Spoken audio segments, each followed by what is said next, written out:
Good morning, everyone. It's Justice for Comics. It is Monday morning. Thought I would post this video. I kind of feel like I have to respond to this video from good old Comic Tommy and Russ, the palest white man I've ever seen. So this is a video as a rebuttal to their assertion that the Magic the Gathering, which made number 3 on their trending comic book list, which they produced over the weekend. This made number 3 on their list, yet they went to pronounce that this is a 50-cent book and will always be a 50-cent book. So here's my rebuttal, my official rebuttal to that, and why they are already wrong. They're obviously already wrong because it's selling for a lot more than 50 cents on eBay. So let's jump into it here. So here's on my Instagram page, I took a screenshot of the ComicTom101 video. I think he posted it a few days ago over the weekend. He has his top 10 list, comic books that are trending, and this made number 3 on the list, Magic the Gathering, the Shadow Mage, number 1. Obviously, one of the reasons the book's doing well is because there is a new Boom Studios comic book line or a series coming out. This was announced last week. In fact, the day of the announcement was the day I posted on Instagram that you should probably go out and buy Magic the Gathering, the Shadow Mage number 1. That is the first appearance of Magic the Gathering in comic books. It's from 1994. Obviously, 1994 had very large print runs. So one of the points made by, I think it was Russ, made the point in the video that, oh, the print run on this is massive. It depends what your definition of massive is. Back in 1994, a 100,000 print run is not very big. By today's standards, absolutely, that's big. Star Wars, which is one of the largest, most popular IP properties on the planet, sold about 200,000 copies of its High Republic number 1. 200,000 by today's standards seems very, very high, but in the 90s, that was absolutely nothing. Absolutely nothing.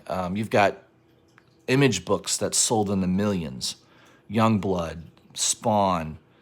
There were several titles that sold in the millions of copies back in the days of Image, and that was in the early 90s, 91, 92. But by the mid-90s, 94, 95, a lot of comic books had 150, 200,000 print runs. B and C level characters in Marvel or DC had print runs that big. So it's really nothing to see a 100,000 print run back in 1994. Now, that was also a long time ago, so how many of those 111,000 copies are still in existence today? Well, Russ made the point for me that he remembers people would come in, buy the comic book, and just take the card out. I mean, a lot of these Magic the Gatherings are in a poly bag with a card, a Magic the Gathering card. And so a lot of people would buy the comic book, open it up, open the poly bag out, take the card out because they were collecting the card, and they would toss the comic book. So I don't think the print run, even though the print run was 111,800, according to the figures I could pull, how many of those comic books have survived till today? Probably a small amount of that, not near as much as 111,000. So there are copies for sale on eBay, and in fact, one of the comments by Russ from the video was he bought a collection, I guess a shop that went defunct, he's got supposedly 100 copies of this book in a back issue bin right now, in a 50-cent bin. So if Russ really loves his customers, he should let everybody know that comes in his shop, hey, why don't you pick this up for 50 cents? It's selling right now on eBay between $10 to $15 pretty easily. In fact, I think there was some sales in the last week above 20 to 25. So if he really cares about his customers, he should let everybody know that walks in his shop. And if he really believes this is only worth 50 cents, he should sell all his copies to his customers for 50 cents a piece. And just tell them, hey, they're going for $10 on eBay. That's a pretty damn good return on your money. I mean, think about it. If you could sell it for $5 on eBay and you paid 50 cents, you made 10 times your money. So if it's selling for $10, basically, if you're buying it for 50 cents, you're making 20 times your money. And if Russ really thinks that this long-term is worth 50 cents, and maybe he's right, I don't know. I can't predict the future. All I can tell you is right now, this is a $10 to $15 book.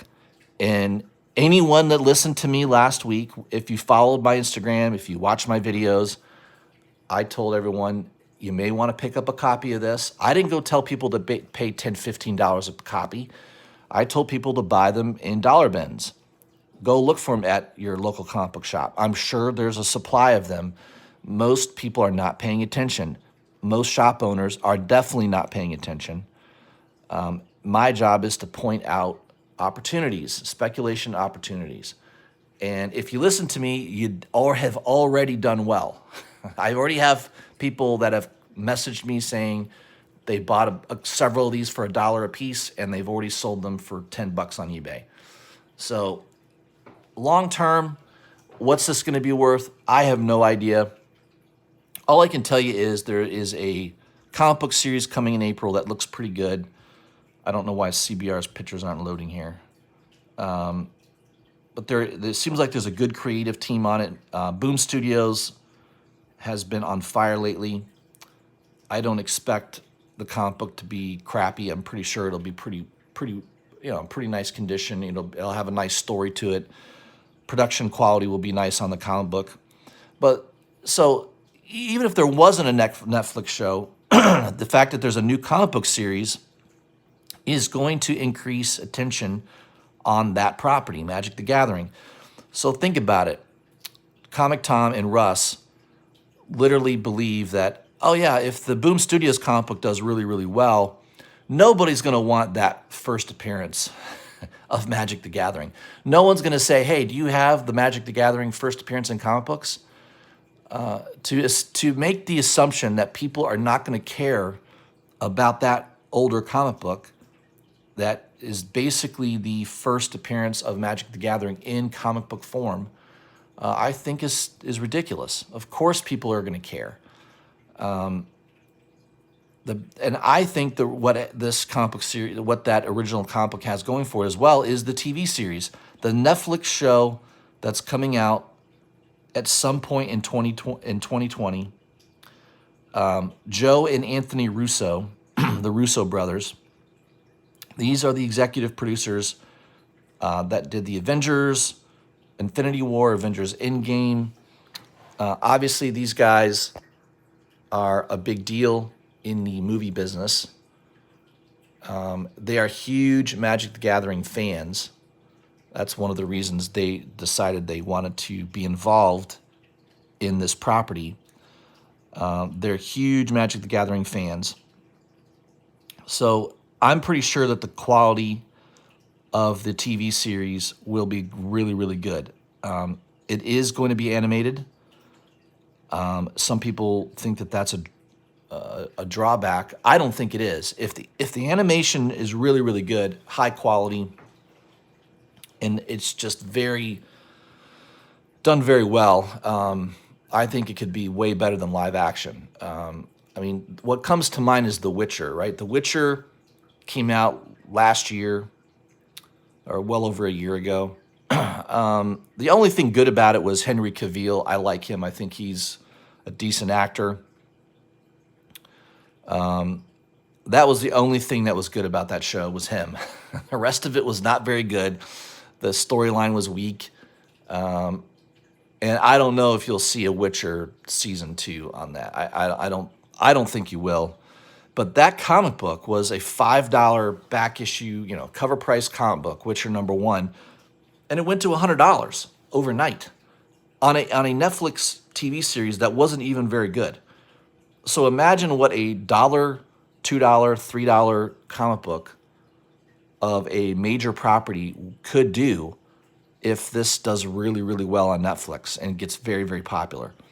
And the other thing that I'm going to address the comment by Russ. He said that, yeah, Magic the Gathering fans, they don't buy comic books. In fact, I remember them coming in, buying the comic book just for the card, and then handing him back the comic book, saying, "Hey, you want the comic book back?" And I have no doubt that that happened. I absolutely believe most Magic the Gathering card players or fans don't really care about comic books.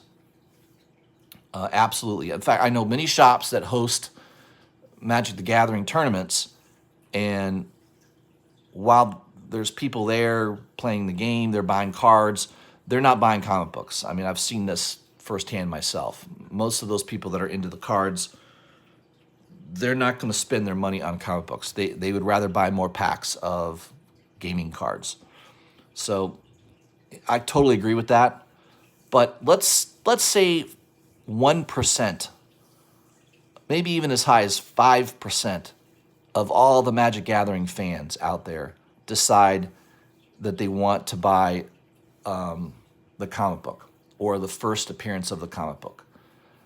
Imagine what that will do to the demand if only 1 to 5% of, I don't know how many millions and millions and millions of Magic the Gathering fans are there in the world. If 1% of them decide, yeah, I'd like to own that first appearance of Magic the Gathering in comic book form, you know, the comic book will be gone. You won't be able to find it anywhere. I'm not saying that's going to happen, but to say that that isn't a possibility is ridiculous. Of course it's a possibility. Take the Harry Potter book right now, Mystic number 15. There is no Harry Potter comic book coming out. There's not been any Harry Potter comic books. There's no IDW Harry Potter comic book. There are no plans for any Harry Potter comic books in the future that I know of. Yet that first appearance of Harry Potter in comic book form is going for big money right now. Is it that Harry Potter fans are buying the comic book? No, it's comic book collectors are buying that comic book. The same thing will happen with Magic the Gathering. There's a lot of people are going to buy that comic book, not because they're a Magic the Gathering fan, but because they like to collect comic books. And they figure, all right, it's not a bad idea to have the first appearance of Magic the Gathering in comic book form. It's the same deal with the Harry Potter right now. Same deal. Now, long term, is that Mystic number 15 going to be an expensive book? I don't know. I mean, everything has its day. I would say that the best comic book properties and key issues to buy are the ones that are going to be constantly producing comic books, right? Superman, Batman, Wolverine, Daredevil. Yeah, you're always going to see those characters in comic books, movies. There's always going to be something coming down the road for those characters. I don't know that that will be the case with Magic the Gathering. I'm not even asserting that. But what I am saying is to say that this will forever be a 50-cent book in a dollar bin or a 50-cent dollar bin book is ridiculous. It's not that. It's not the case now, right? It's a $10 to $15 book on eBay right now. So, Russ, if you've got those for 50 cents a piece and you want to sell all of them to me, hit me up, DM me in the on my Instagram.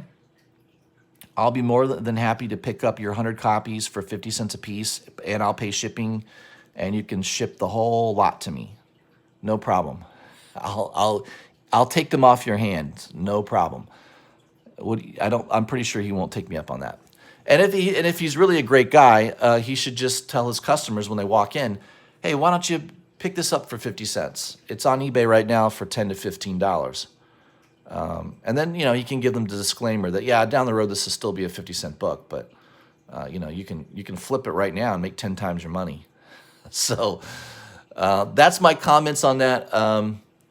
I think it's funny. I mean, I like the fact that ComicTom and Russ were kind of poo-pooing the book because it's only made it more popular.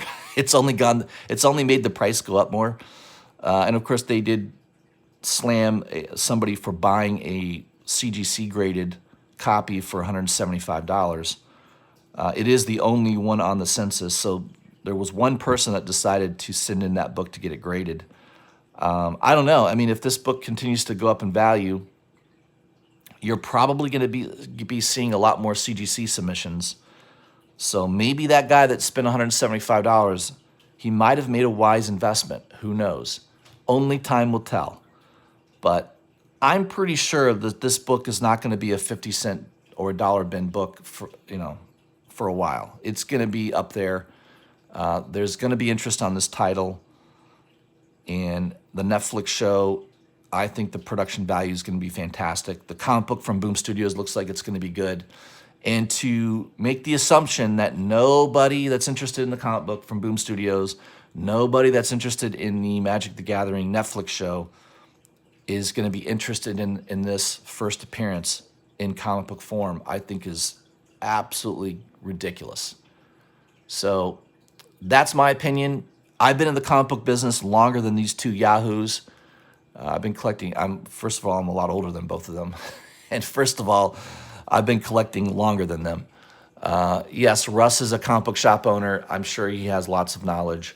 But I think they're both wrong, dead wrong on this issue.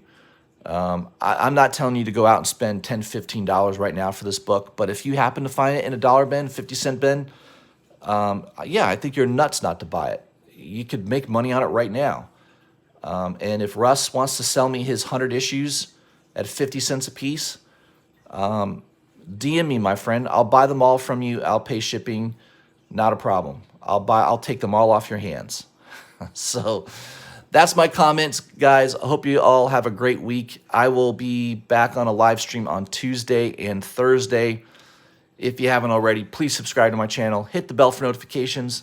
Leave a comment. Let me know what you think. I know this was a saucy video, but I think it was warranted. All right, everybody. I'll see you soon.